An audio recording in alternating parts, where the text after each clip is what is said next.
पूर्ण पॅक झालतो. खरं तरी पण थंडी वाजालतीच गाडीवरनं जाताना. ग्राउंडवर तर आले आता आणि थंडी एवढी काय वाजणार. थांबा सकाळी उठल्यावर माझी वाईफ काय जरा वेगळीच होती.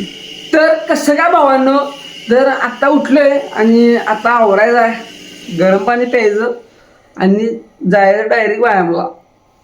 झोप घालून पूर्ण जागवण्यासाठी गरम पाणी करून पिऊन घेतलो. विंटर चालू आहे त्यामुळे कसं पूर्णपणे पॅक व्हायला लागते, त्याशिवाय पर्याय नाही जाणे.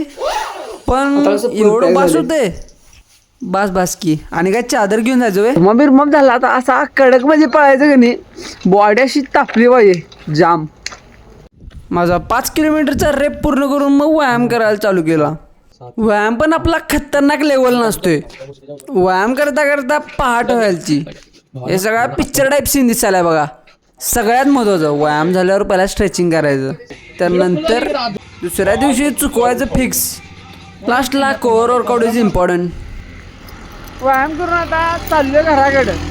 आता काय नाही, आवाज जरा बाहेर द्यायला काय आज बी जरा. आता व्यायाम करून बाहेर चाललोय, बाहेर म्हणजे घराकडे चाललोय. मी काय म्हणायची आता व्यायाम करून घराकडे चाललोय आणि आता थेट घरात जायचं, आवरायचं आणि कॉलेजला बघा जायचं का नाही. सुखाचं 2 घास घेत मी हेच विचार करायचो, कॉलेजला जायचं काय नाही. ते विचार करून मी ठरवलं आवरले आणि आता जायचं आहे कॉलेजला. तर कॉलेजला निघा चला.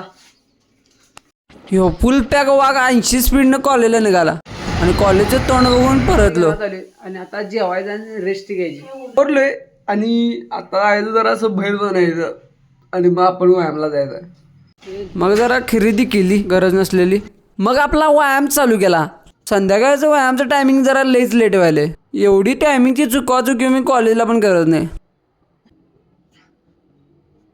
हे काय तरी चुकीचं व्हायले, त्यामुळे जरा असं लवकर करायला पाहिजे.